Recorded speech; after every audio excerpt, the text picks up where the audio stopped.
Hey, this is Chris, and before I kick off this episode, I want to explain what went into this 2019 season and how these hunts unfolded and progressed, because there's a lot of unsuccessful hunts and a lot of patience that were involved leading up to this opportunity at the buck we called the Crabby 10. Once August arrived, we started going out and doing some scouting, and we were happy to see some of the bucks that we've had a long history with were showing up, and some of them were looking really good.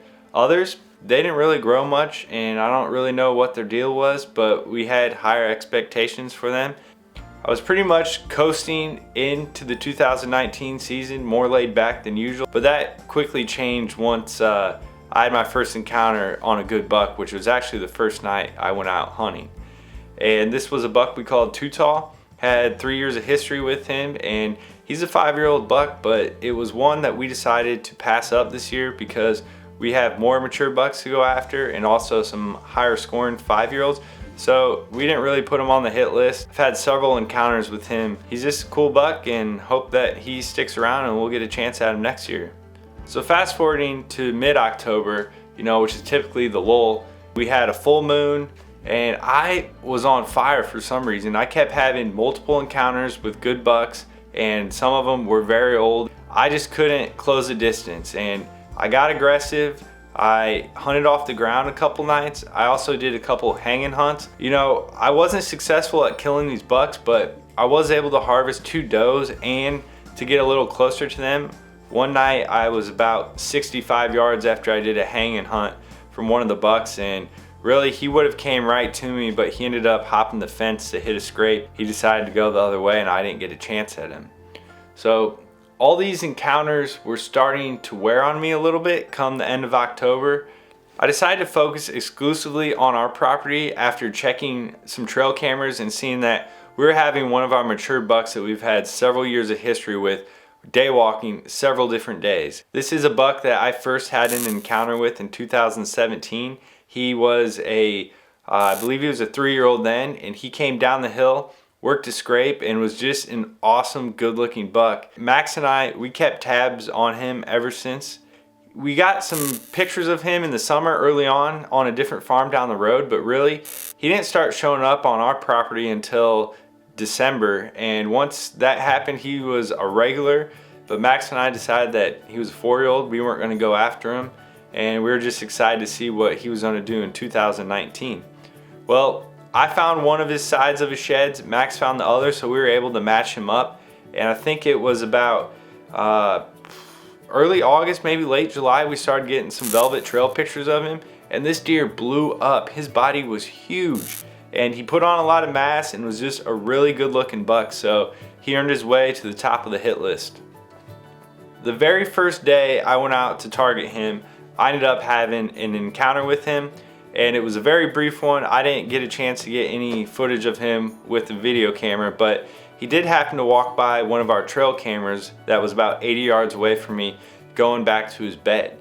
And I thought I had this deer figured out. I put a bunch of trail cameras out where I thought he was coming and going, and I was wrong. I couldn't figure him out. I got no pictures of him on these cameras, and I could not figure out what he was doing. I hunted him for about a week and a half, hunting mostly evenings, hunted a couple mornings when the weather was right, and it was to the point where I would go down to my stand and I'd pass the scrape on the way, and it would smell so strong like a ruddy buck. I knew he had just been there, and I'd check the trail camera and it would verify that. He just was pretty much only moving between 2 and 3:30 in the morning. I just knew that I had to wait him out. I waited him out, like I said, for about a week and a half, never saw him, and we started getting daylight pictures of a bully buck that we called the Short Tine 10, and this is a deer that I've had several years of history with too.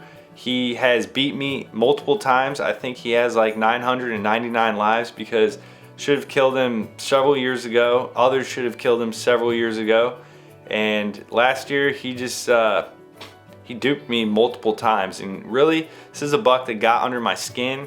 He is one that will push the other bucks out, and we believe that he was gonna be pushing Krabby out based on some trail videos we had of him and just the way that he's acted in the past.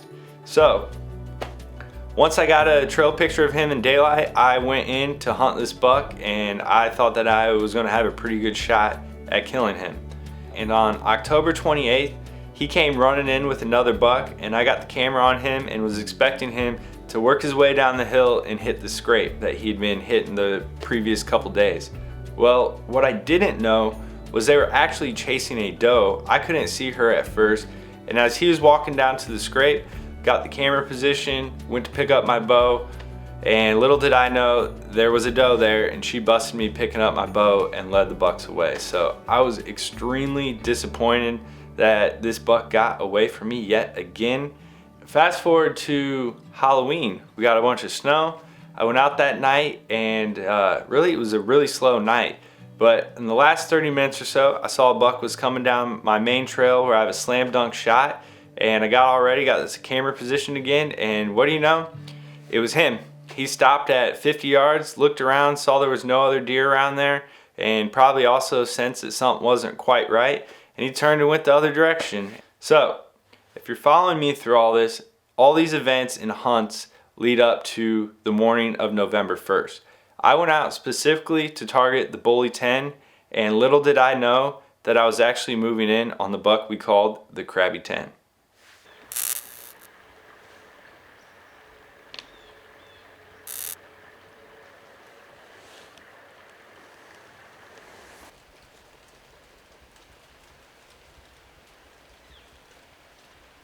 It's finally November. We still got some snow on the ground. Haven't seen a dang thing yet this morning, but it's November 1st. It can change any minute. It's pretty cold out this morning. It was really noisy getting in here, but I think the deer are going to be moving today. It's only a matter of time.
Matt?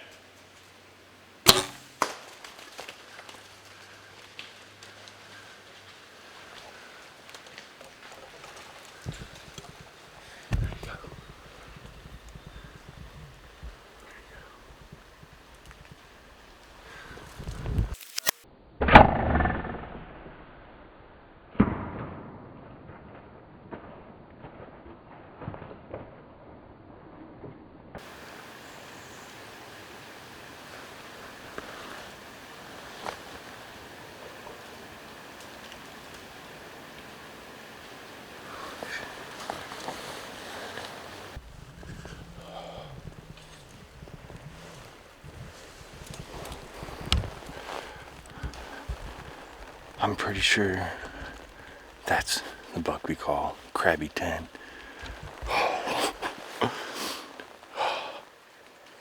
I hope it is at least. I'm pretty dang sure it's him. His body was huge. God. November 1st, baby. I got here last night, I hunted, and when I got all set up in the tree stand, I realized the weight of the snow snapped the tree that is in between me and the scrape. So I got down on the tree stand, figured out how the heck I was going to get this branch down. I ended up taking a bow rope, tying it around a stick, and kept throwing it up there until I finally was able to pull it down, but it worked. I'm glad I did that, because if I didn't, I would have had that lane blocked, and Had to be able to shoot there. Oh man, I haven't looked back at the footage yet, but I'm pretty sure it was a good shot.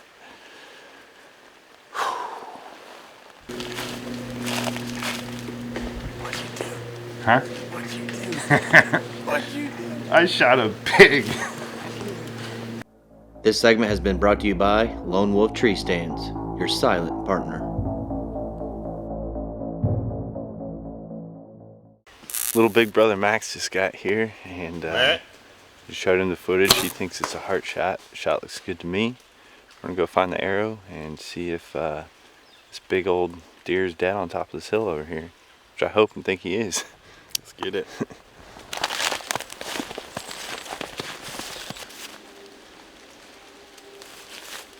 I see an arrow.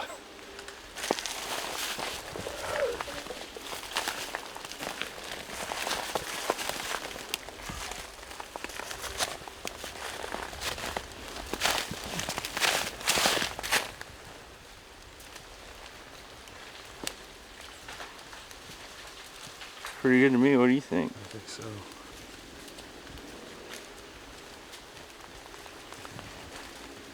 We got some dead meats up there. Bunch of blood. Chris is colorblind, but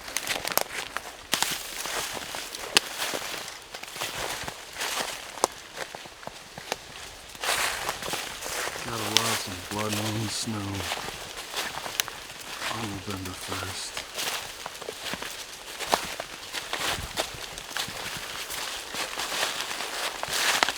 That's good, Max.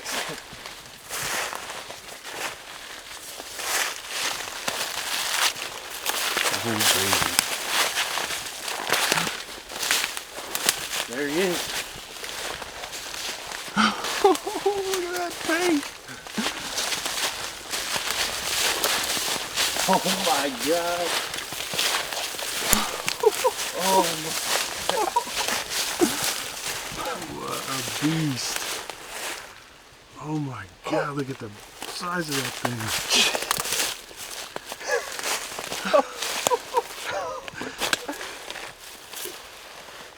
Man, he's awesome. dang.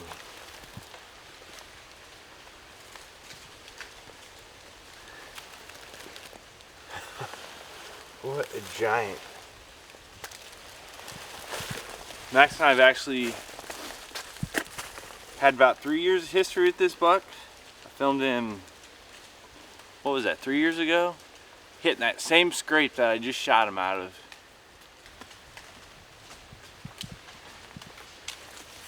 I'm so glad this happened today. I'd been struggling all of October to try and kill a buck. I think this is my 6th different opportunity I've had.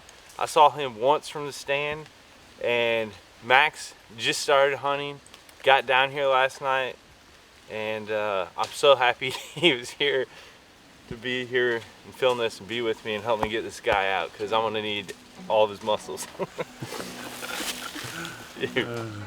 You just waited till I got here so you could help. That's what you want to put your tag on, folks.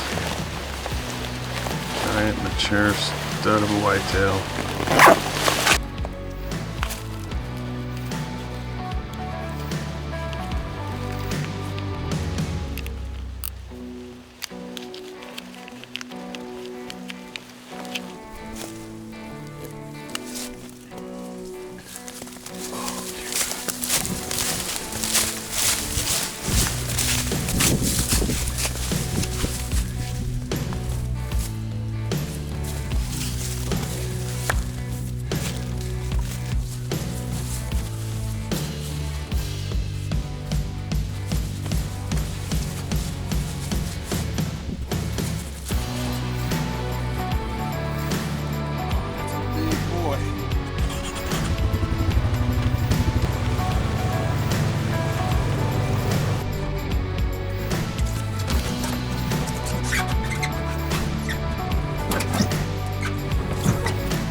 We have launched a limited release of hoodies and hats available now on our website. These pair great with camo and may help bring the luck you need. If you're looking for a new hat or hoodie and would like to support Team Radical, check out team-radical.com/shop. Serious land managers do everything they can to grow and harvest the biggest bucks possible. Maximizing herd health is part of any good management plan. Real World's exclusive Expect Healthy Deer technology is a true game changer. Developed by professional animal nutritionists working with captive deer breeders, Expect Healthy Deer technology can help your herd by enhancing the immune system, repelling insects, improving survival from disease outbreaks. This is going to lead to increased fawn production and antler growth on your property. To learn more, you can visit realworldwildlifeproducts.com.